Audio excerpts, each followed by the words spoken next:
Today we will reconstruct the Battle of the Bzura, fought between September 9th and September 19th, 1939, with final fighting and surrenders in some sectors extending to September 22. It was the largest Polish counteroffensive during the 1939 invasion. The goal of this video is to explain what happened, in order, clearly, based on reliable sources and historical studies, without dramatization and without catchphrases. To understand the Bzura, we need some quick context. In the first days of the German invasion of Poland, the advance in the west and center of the country was very fast, with large movements and breakthroughs. Several Polish units were retreating eastward, trying to reorganize defensive lines closer to Warsaw. In this scenario, two Polish groupings stand out: the Poznan Army, commanded by General Tadeusz Kuczeba, and the Pomorze Army, commanded by General Władysław Bortnowski. They were relatively intact and positioned west of the main axis leading to Warsaw. That opened a possibility. Instead of retreating the whole time, attempt a counterattack against an exposed German flank. On the German side, the force most directly hit by the counterattack was the 8th Army. Other German formations, including more mobile units, would later be moved to contain and encircle the Poles. In German operational command, what matters here is the ability to react. Germany could shift forces from one sector to another faster, and it also had air superiority, which would be decisive in limiting Polish movement during the day. Before we continue, a didactic point. When we talk about Polish cavalry, this does not mean mounted attacks against tanks, as sometimes appears in myths and simplified versions. In 1939, many cavalry units were used for reconnaissance, rapid movement, and, when necessary, they fought dismounted, like infantry, depending on the terrain and the situation. Now the Polish plan. The intention of the Polish command was not to win the war in one blow. It was something more objective: disrupt the German advance, buy time, and if possible, open a path so that part of these forces could reach the Warsaw area and the Modlin fortress, reinforcing the defense. In other words, trade a continuous retreat for an opportunity attack on the flank, trying to create space and time. The battle begins on the night of September 9th. The Polish attack develops in the area of the Bzura River, with important actions between cities like Łęczyca and Łowicz in a region west of Warsaw. What happens in the first days, from September 9th to September 12th, is the moment of greatest Polish tactical success in this campaign.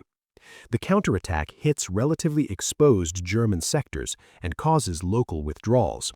German units are pushed back in some stretches, and the Poles recover positions and localities. This initial success is explained by two practical factors.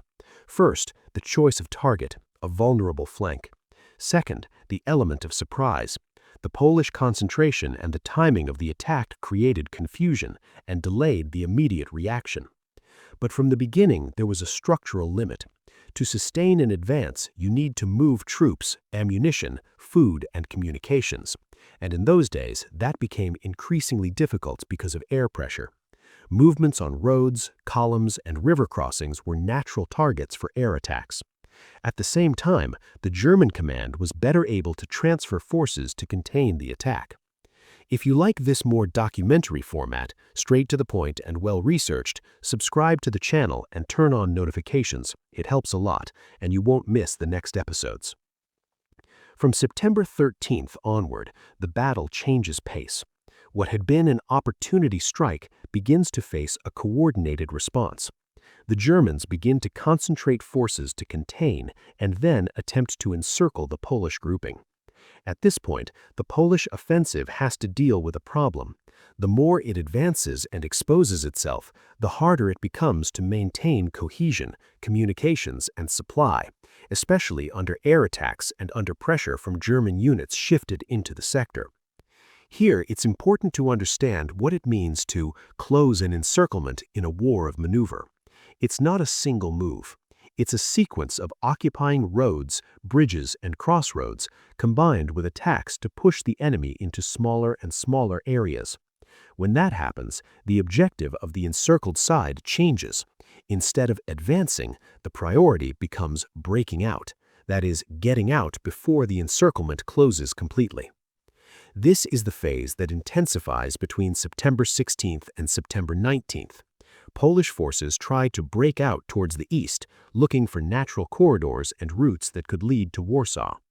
One of the routes often mentioned is towards the Kampinos Forest, an area that could offer cover and passage for retreating groups. At the same time, German pressure increases to prevent these escapes and destroy the grouping. Part of the Polish forces managed to escape in groups and reach Warsaw and Modlin around September 19th and 20th. But many other contingents are trapped in pockets, and from there surrenders and final fightings occur. That's why some works place the end of the battle on September 19th as the end of the main fightings, while others extend the timeline to September 22nd, including the last capitulations and the elimination of remaining pockets. Now let's go to the numbers, transparently. Estimates vary among authors and sources because they don't all count the same way, and because some include the final surrenders after the peak fightings. Even so, there is consensus about the order of magnitude. For the Polish forces, many syntheses indicate something around 15,000 to 20,000 dead. The number of wounded appears in ranges that vary, often between about 32,000 and 50,000. The total number captured is the figure that fluctuates the most. Some estimates speak of about 100,000 prisoners, and others reach approximately 170,000. The difference is usually linked to what each source includes in the calculation. Only the main encircled core, or also groups captured in the final phase, when breakout attempts had already been exhausted. Now let's go to the German side. There is also variation, but many references point to an approximate range of 6,000 to 8,000 dead, in addition to wounded and smaller losses of prisoners and material compared to Polish losses. If you want me to make more episodes in this style, comment below which lesser-known battle you want to see in the next video. I read the comments to choose the next topics. So, what did the Battle of the Bzura change, in fact, in the 1939 campaign? It did not reverse the final outcome of the invasion, but it had real effects. The counterattack forced the German command to divert units and attention to the Bzura sector. That delayed by a few days the direct advance and the complete closing of the encirclement around Warsaw. That extra time helped the defense of the capital reorganize positions and absorb part of the soldiers who managed to escape and reach the city and the Modlin area.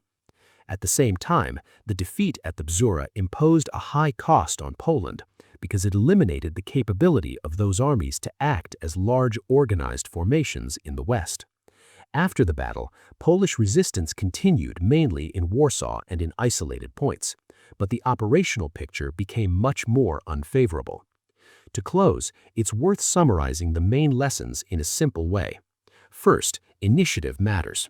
Even in retreat, a counterattack can create real problems for an invader and buy time. Second, air superiority matters a lot when the enemy needs to move on exposed roads and crossings. Third, in wars of maneuver, the ability to shift units quickly and close exits decides the fate of large groupings. Thank you for watching this video. Subscribe to the channel, turn on notifications, and leave a comment with the topic for the next episode. See you in the next video.